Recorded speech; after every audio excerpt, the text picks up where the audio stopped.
Who remembers playing dodgeball in elementary school? I do. In fact, I remember getting socked in the face by a few dodgeballs in my day. And it was always the boys who threw really hard. Not because they were mean, but just because they were super competitive. It's true, even as adults, men tend to be more competitive than females.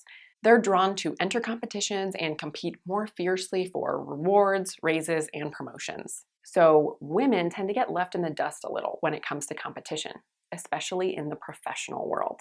Women are less likely to apply for competitive positions, ask for promotions, and compete for bonuses.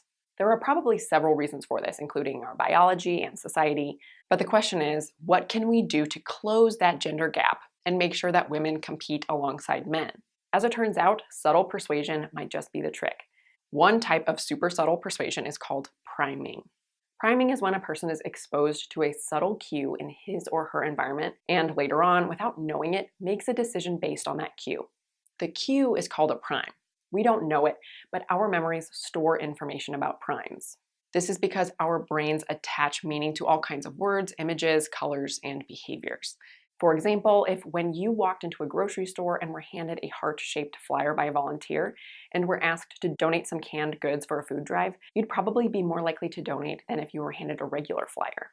Your brain has a strong association between hearts and warmth and giving, so when you have the opportunity to make a decision related to giving, you are already primed to do so.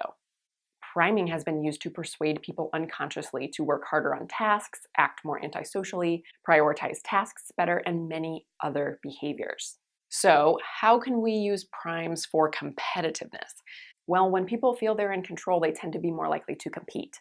By priming people with cues for power, we can actually get them to be more competitive.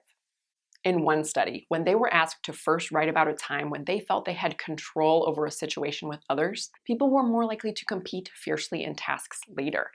Women were just as likely as men to want to compete for rewards. What does this mean? That it's easy to persuade women to compete for things like top-level positions, raises, and promotions. This can be a good way to help women overcome some perceived barriers they may have in the professional world, and we can do it quickly, easily, and for free.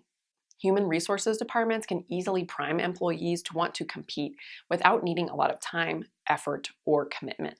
Remember this the next time you'd like to close a gender gap where you work or get people to compete for some kind of incentive. If you'd like to learn more about using easy persuasion tactics, check out my Persuasion Pollination program, the easiest way to learn how to get people to buy in about 5 minutes. And use code GETAYES for one free how-to video of your choice.